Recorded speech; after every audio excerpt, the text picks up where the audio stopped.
শাড়ি সেইভাবে পরা হয় না, কোনো অনুষ্ঠান বা পুজো, এই অনুষ্ঠান পারপাসেই আমি শাড়ি পরি। কীরকম লাগছে অবশ্যই জানাবেন। নমস্কার, সবাই কেমন আছেন? আশা করি সবাই খুব ভালো আছেন, সুস্থ আছেন, আমরাও খুব ভালো আছি। আর ছিল দিনটা বিপত্তারিণী পুজো, শনিবার, তার জন্যই শাড়ি পরার একটা কারণ। এই ব্লাউজটা যেটা দেখছেন না, এটা আমাকে ছোটো মাসি দিয়েছে। আমার খুব পছন্দের ব্লাউজ, আর মাসি যেগুলোই পরেছে আমার বেশ ভালো লাগে। তার জন্য হঠাৎ করে আর ওই ব্লাউজটার জন্যই আরও শাড়িটা তাড়াতাড়ি করে পরে নিয়েছি। এখানে বিপত্তারিণী মানেই তো 13 রকমের ফল, আর এই ধাগাটা হচ্ছে মেন, যেটা পুজোর জন্য বা তৈরি করা হয়। আর এই প্রত্যেকটা ধাগায় 13টা করে গিঁট থাকে। আশা করি এই পুজোটা সবারই একই নিয়ম হয়, বেশিরভাগই তো তাই শুনে থাকি।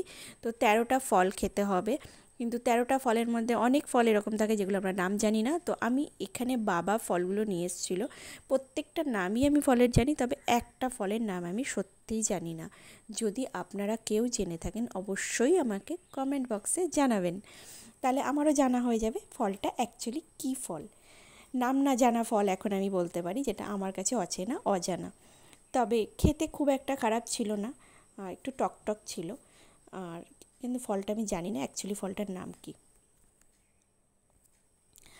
আর এই হচ্ছে আমার ছোট্ট একটা মিনি ব্লগ আপনাদের সঙ্গে শেয়ার করলাম, যেটা হচ্ছে বিপত্তারিণীর ব্লগ।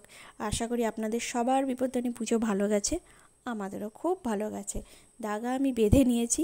এবার হচ্ছে আমার বড় একটা কাজ, যেটা হচ্ছে এই ফলগুলোকে 13টা ফল আমি 3টে ভাগ করেছি, যেটা আপনার কেটে গুছানো একদম পুরোপুরি কমপ্লিট। এখন আমরা 3জনে মিলে এই ফলগুলোকে খেতে হবে, সেটাকে খাবো।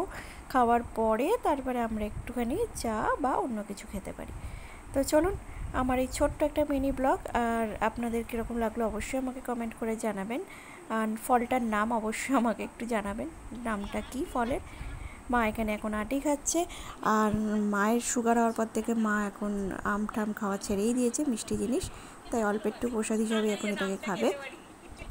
আশা করি সবারই এরকম পুজো ভালো গেছে। আর আমার এই ব্লগটা কেমন লাগলো, যদি ভালো লেগে থাকে তাহলে অবশ্যই আমাকে জানাবেন। লাইক, কমেন্ট, শেয়ার করবেন। আমার এই ছোট্ট ইউটিউব চ্যানেলে নতুন যারা আছেন তারা সাবস্ক্রাইব করবেন। সুস্থ থাকবেন, ভালো থাকবেন।